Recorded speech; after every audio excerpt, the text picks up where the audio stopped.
Next question. If a fasting person, he's been fasting the whole day, decides to travel in the afternoon, he starts his travel in the afternoon, is it compulsory on him to break his fast, or is it optional? What is the best solution for him? If a person starts the travel midday or in the afternoon, and if he's in the hometown till afternoon, it becomes fard for him to keep the fast at least at that time. Only time a traveler is permitted to break the fast is when he leaves the hometown.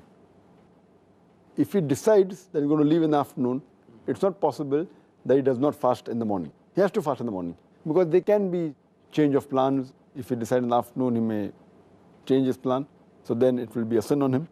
So if a person is traveling, the only time he can break the fast is when he leaves the city limits. Until he hasn't left, he should not break.